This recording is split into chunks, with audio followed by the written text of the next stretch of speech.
Hi hello నమస్తే welcome to rainbow Telugu నేస్తం channel అండి. ముందుగా అందరికీ సంక్రాంతి శుభాకాంక్షలు.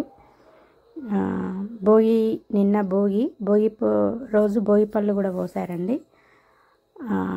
ఈరోజు సంక్రాంతి పండుగ రోజు కొన్ని కుటుంబాలలో కొన్ని సాంప్రదాయాల ప్రకారం పాలు పొంగించడము, ఈ విధంగా నోములు నోచుకోవడం అనేటివి ఉంటాయన్నమాట. అట్లా మా నైబర్స్ వాళ్ళ ఇంట్లో పాలు పొంగించే విధానం ఉంది, అట్లాగే నోములు నోచుకునే విధానం ఉంది. దానిని ఒక చిన్న వీడియో రూపంలో మీకు అందిద్దాం అని వీడియో తీయడం జరిగింది. ఈ విధంగా మంచిగా అలికి ముగ్గు వేసి నవధాన్యాలని ఈ విధంగా పరిచి అందులో పెద్ద పెద్ద గొబ్బెమ్మలను పెట్టి ఆవు పిడకలతోటి ఈ విధంగా మంచిగా ఆవు పాలు పోసి కింద ఒక మట్టి పాత్ర పైన ఒక మట్టి పాత్ర లేదా ఏదో వాళ్ళ ఇంట్లో ఉన్న సాంప్రదాయ ప్రకారం ఇత్తడి పాత్రలు వాడతారు, రాగి పాత్రలు వాడతారు. అట్లాగా ఎక్కువ మటుకు మట్టి పాత్రలు రాగి పాత్రలే వాడతారండి. ఆ విధంగా పాలు పోసి కింద పాలు పోసిన తర్వాత పైన ఇంకొక పాత్ర ఉంచుతారనమాట. పాలు పొంగాలి కదా, మూత ఉంచితే పాలు పొంగుతాయి. ఆ విధంగా అయితే పచ్చకర్పూరము ఆవు పెండను ఉపయోగిస్తారండి. ఈ పచ్చకర్పూరం ఆవు పెండ ఉపయోగించడం వల్ల ఆ గాలిలో ఆక్సిజన్ బాగా రిలీజ్ అవుతుంది.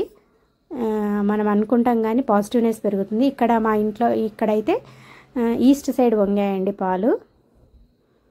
ఈ విధంగా ఈస్ట్ సైడ్ పొంగడం అనేది చాలా శుభకరం అని అంటారు కదా. ఈ విధంగా పాలు పొంగిచ్చారండి. పచ్చకర్పూరం అదే ముద్ద కర్పూరము మరియు ఆవు పెండ స్మెల్ వల్ల క్రిమికీటకాలు కూడా నశిస్తాయి. అయితే ఈ విధంగా ఈరోజు సంక్రాంతి సోమవారం రావడం వల్ల శివలింగాల నోము నోముకున్నారు. రకరకాల నోములు ఉంటాయంటండి. ఒక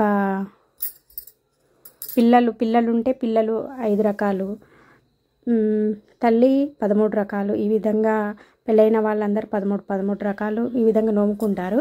ఈ విధంగా అమ్మవారిని ఉంచి కొత్తగా పెళ్ళైన పిల్లలకేమో ఈ విధంగా పెద్ద నోము ఉంటుందండి. 13 రకాలు, 13 అన్నీ 13 కౌంట్ చేసి పెడతారు. ఇవేమో చేతితో చేసిన చిటిమిళ్ళు, గవ్వలు, శంకువులు, రకరకాలు ఇవి గోధుమ పిండితో చేసినాయండి. ఉద్దరణి గిన్నెలు, ఈ విధంగా రకరకాల నోములు, బతీసలు,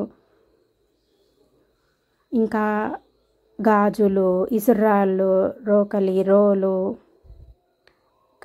మంగళారతులు, బియ్యము, ఇప్పుడు కైట్స్ అండి, ఇక్కడ కూడా కొన్ని రకాల చేతితో చేసిన గోధుమ పిండితో చేసిన పదార్థాలు ఉన్నాయి. ఈ విధంగా ప్రతి ఒక్కటి నోముకుంటారండి.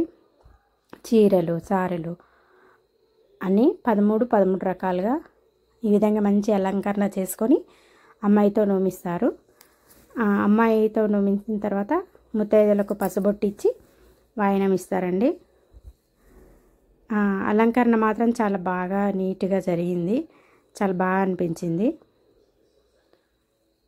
సంక్రాంతి పండుగ రోజు కాబట్టి చెరుకు గడెలు ఈ విధంగా మన సాంప్రదాయబద్ధంగా అలంకరణ చేయడం జరిగింది. నువ్వులుండలు అన్నీ స్పెసిఫిక్గా అన్నీ కొత్త ధాన్యాలతోటి వచ్చేటివన్నీ కొన్ని చేయించి అందరికీ పంచిస్తారండి. ఈ విధంగా కొందరు ఇళ్ళల్లో ఉంటుంది. ఇక్కడ గౌరమ్మని అట్లా చేసి పెట్టి పూజ చేసి అమ్మాయితో అన్నీ ఇట్లా పసుపు కుంకుమ అక్షంతలు అన్నీ జల్లించి వాయనాలు ఇవ్వడం జరుగుతుంది. ఇవి పంచగౌరమ్మలు, తాబేలు, ఇట్లా రకరకాలు ఉంటాయండి. ఒక్కొక్క సంక్రాంతి వచ్చే రోజుని బట్టి, తిథిని బట్టి, నక్షత్రాన్ని బట్టి అన్నీ దాన్ని క్యాలిక్యులేట్ చేసుకొని ఇప్పుడు సోమవారం వచ్చింది కాబట్టి శివలింగాల పూజ, ఈ విధంగా త్రిమూర్తుల పూజ, ఇట్లా రకరకాలుగా చేస్తారు. కొన్ని సాంప్రదాయాలలో ఉందండి, అందరి దగ్గర ఉండదు మ్యాక్సిమము. ఇట్లా కొన్ని కుటుంబాలలో ఉంటాయి. ఐ హోప్ మీకు ఈ వీడియో నచ్చిందని అనుకుంటాను. నచ్చినట్లయితే లైక్, షేర్, సబ్స్క్రైబ్ అండి. Thank you to all.